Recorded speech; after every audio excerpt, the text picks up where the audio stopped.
بسم اللہ الرحمن الرحیم۔ السلام علیکم دوستو، آپ کو اپنے YouTube channel Urdu story palace میں خوش آمدید کہتی ہوں۔ یثرب کی بستی کھجوروں کی بستی اب نبی کریم صلی اللہ علیہ وآلہ وسلم کی آمد کے بعد مدینۃ النبی کہلاتی تھی۔ اس میں ہر طرف مختلف باغات تھے، ایک دوسرے سے ملے ہوئے، ان کے مختلف مالکان تھے۔ انہی باغات میں ایک یتیم بچے کا باغ بھی تھا، اس کے ساتھ ایک دوسرے آدمی کا باغ تھا۔ کھجوروں کے درخت اس طرح آپس میں ملے ہوئے تھے کہ آندھی اور بارش میں کھجوریں نیچے گر پڑتی تو پھر تمیز کرنا مشکل ہو جاتا کہ یہ کس درخت سے گری ہیں۔ یتیم نے سوچا کہ کیوں نہ میں دیوار سے اپنے باغ کو علیحدہ کر لوں تاکہ ملکیت واضح ہو جائے، کسی قسم کا تنازع اور جھگڑا نہ کھڑا ہو۔ چنانچہ اس نے دیوار بنانا شروع کی۔ جب اس نے دیوار بنانا شروع کی تو اس کے ہمسائے کی کھجور کا درخت درمیان میں حائل ہو گیا۔ دیوار سیدھی اس صورت میں ہوتی تھی کہ جب اس کو یہ درخت مل جاتا۔ وہ یتیم بچہ اپنے ہمسائے کے پاس گیا اور کہا کہ آپ کے باغ میں بہت ساری کھجوریں ہیں، میں دیوار بنا رہا ہوں، آپ کی ملکیت کی ایک کھجور راستے میں رکاوٹ بن رہی ہے، یہ کھجور مجھے دے دیں تو میری دیوار سیدھی ہو جائے گی۔ اس شخص نے انکار کر دیا۔ اس بچے نے کہا، اچھا آپ مجھ سے اس کی قیمت لے لیں تاکہ میں اپنی دیوار سیدھی کر لوں۔ اس نے کہا کہ میں اسے بیچنے پر بھی تیار نہیں ہوں۔ یتیم نے خوب اصرار کیا، ہمسائیگی کا واسطہ دیا، مگر اس پر دنیا سوار تھی، نہ یتیمی کا لحاظ نہ ہمسائیگی کا پاس۔ یتیم نے کہا کہ کیا میں اپنی دیوار نہ بناؤں، اس کو سیدھا نہ کروں؟ ہمسائے نے کہا، یہ تمہارا معاملہ ہے، تم جانو، تمہارا کام جانے، تمہاری دیوار سیدھی رہے یا ٹیڑھی، مجھے اس سے کوئی غرض نہیں، مگر میں کھجور کو فروخت کرنے کے لیے تیار نہیں۔ یتیم جب اس سے مکمل مایوس ہو گیا تو خیال آیا کہ ایک ایسی شخصیت ہے کہ اگر وہ سفارش کر دے تو میرا کام بن سکتا ہے۔ دل میں خیال آتے ہی قدم مسجد نبوی کی طرف اٹھ گئے۔ یہ قصہ باعث تعجب ہے کہ آپ صلی اللہ علیہ وآلہ وسلم کے صحابہ کو آپ صلی اللہ علیہ وآلہ وسلم سے کس قدر محبت تھی اور آپ کے الفاظ کا کس قدر پاس تھا۔ وہ یتیم بچہ جب مسجد نبوی میں آیا تو سیدھا اللہ کے رسول صلی اللہ علیہ وآلہ وسلم کے پاس پہنچا، عرض کیا، یا رسول اللہ صلی اللہ علیہ وآلہ وسلم، میرا باغ فلاں آدمی کے باغ سے ملا ہے، میں اس کے درمیان دیوار بنا رہا ہوں، مگر دیوار اس وقت تک سیدھی نہیں بنتی جب تک راستے میں آنے والی کھجور میری ملکیت نہ بن جائے۔ میں نے اس کے مالک سے عرض کیا کہ وہ مجھے فروخت کر دے۔ میں نے اس کی منت سماجت بھی کی مگر اس نے انکار کر دیا۔ اللہ کے رسول صلی اللہ علیہ وآلہ وسلم میری اس سے سفارش کر دیں کہ وہ مجھے کھجور دے دیں۔ اللہ کے رسول صلی اللہ علیہ وآلہ وسلم نے فرمایا، جاؤ اس آدمی کو بلا کر لے آؤ۔ وہ یتیم اس شخص کے پاس گیا اور کہا کہ اللہ کے رسول صلی اللہ علیہ وآلہ وسلم تمہیں بلا رہے ہیں۔ وہ شخص مسجد نبوی میں آیا، آپ صلی اللہ علیہ وآلہ وسلم نے اس کی طرف دیکھا اور فرمایا، تمہارا باغ اس یتیم کے باغ سے ملا ہوا ہے، یہ یتیم بچہ دیوار بنا کر اپنے باغ کو تمہارے باغ سے علیحدہ کرنا چاہتا ہے، تمہاری ایک کھجور اس کی راہ میں رکاوٹ ہے، تم ایسا کرو کہ اپنے بھائی کو یہ کھجور دے دو۔ اس شخص نے کہا، میں تو نہیں دوں گا۔ آپ صلی اللہ علیہ وآلہ وسلم نے پھر فرمایا، اپنے بھائی کو یہ کھجور دے دو اور میں تمہیں جنت میں کھجور کی ضمانت دیتا ہوں۔ اس شخص نے اتنی بڑی پیشکش سننے کے باوجود کہا، نہیں، میں کھجور نہیں دے سکتا۔ آپ خاموش ہو گئے۔ اس سے زیادہ کچھ کہنا آپ صلی اللہ علیہ وآلہ وسلم نے مناسب نہ جانا۔ حضرات صحابہ خاموشی سے ساری گفتگو سن رہے تھے۔ حاضرین مجلس میں حضرت ابو دہدہ رضی اللہ تعالیٰ عنہ بھی تشریف فرما تھے۔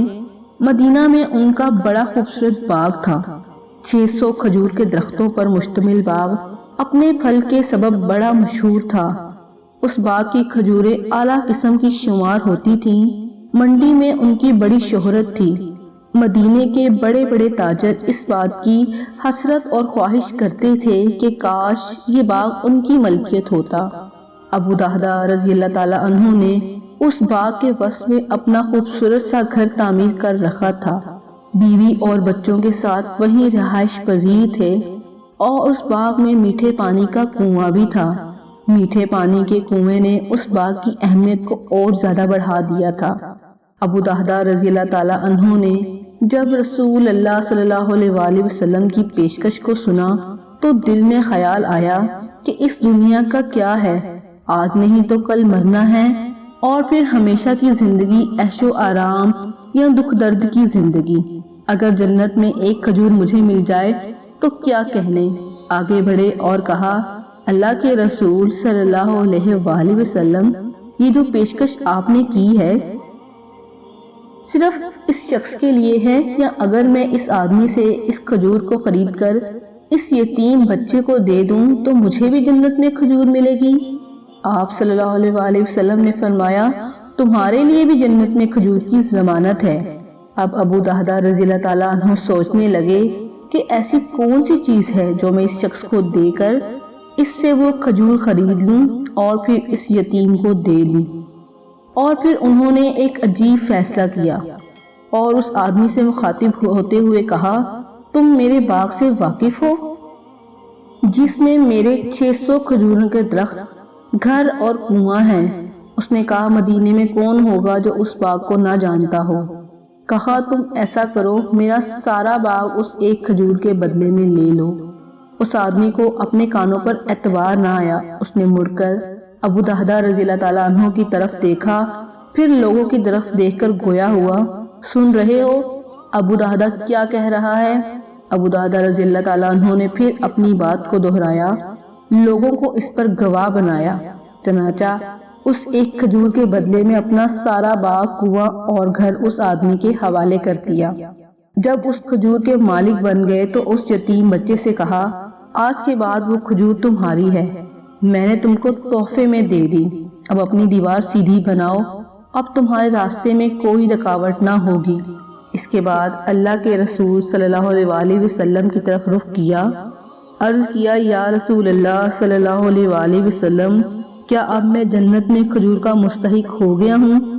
آپ صلی اللہ علیہ وسلم نے فرمایا، ابو دہدہ کے لیے جنت میں کتنے ہی کھجوروں کے جھنڈ ہیں۔ اس حدیث کے راوی حضرت انس رضی اللہ تعالیٰ عنہ فرماتے ہیں کہ آپ صلی اللہ علیہ وآلہ وسلم نے یہ الفاظ 1، 2 یا 3 مرتبہ نہیں بلکہ خوشی کے ساتھ متعدد بار دہرائے، حتیٰ کہ ابو دہدہ رضی اللہ تعالیٰ عنہ وہاں سے روانہ ہوئے۔ دل میں خیال آیا کہ ذاتی کپڑے، کچھ ضروری اغراض کی اشیاء تو وہاں سے لیتا ہوں۔ باغ کے دروازے پر آئے، اندر سے بچوں کی آوازیں سنائی دیں، بیوی گھریلو کام کاج میں مصروف، بچے کھیل رہے ہیں۔ خیال آیا کہ اندر جا کر بیوی کو خبر سناؤں، مگر دروازے ہی پر رک گئے۔ آواز دی، اے ام دہدہ۔ ام دہدہ نے بڑا تعجب کیا کہ آج ابو دہدہ باغ سے باہر دروازے پر ہی کیوں رک گئے ہیں، اندر کیوں نہیں آتے؟ دوبارہ آواز آئی، ام دہدہ۔ جواب دیا، حاضر اے ابو دہدہ، اس باغ سے بچوں سمیت نکل آؤ، میں نے اس کو فروخت کر دیا ہے۔ ام دہدہ رضی اللہ تعالیٰ عنہ نے کہا، آپ نے اس کو بیچ دیا؟ کس کو فروخت کیا ہے؟ کون خریدار ہے؟ فرمایا، میں نے اس کو جنت میں ایک کھجور کے بدلے میں فروخت کر دیا ہے۔ ام دہدہ رضی اللہ تعالیٰ عنہ نے کہا، اللہ اکبر، آپ نے بڑا ہی منافع بخش سودا کیا ہے، بڑا ہی فائدہ مند سودا ہے۔ جنت میں ایک درخت جس کے نیچے گھڑ سوار 70 برس چلتا رہے تو اس کا سایہ ختم نہ۔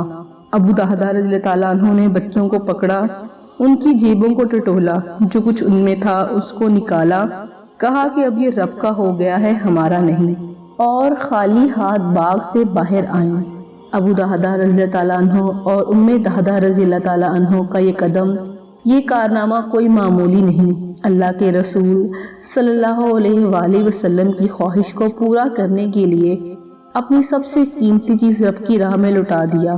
اپنے آباد گھر باغ کنواں کو چھوڑا اور ہمارے لیے مثالیں قائم کر دیں۔ اس کو کہتے ہیں حقیقی محبت صادق، اللہ کے رسول سے محبت کرنے والا۔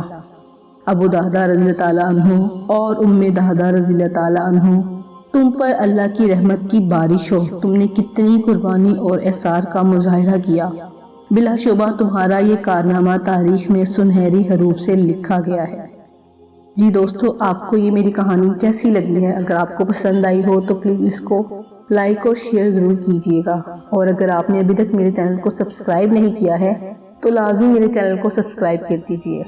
پھر ملتے ہیں کسی نئی کہانی کے ساتھ، تب تک کے لیے اپنا بہت سارا خیال رکھیے گا، مجھے دعاؤں میں یاد رکھیے گا۔ اللہ حافظ۔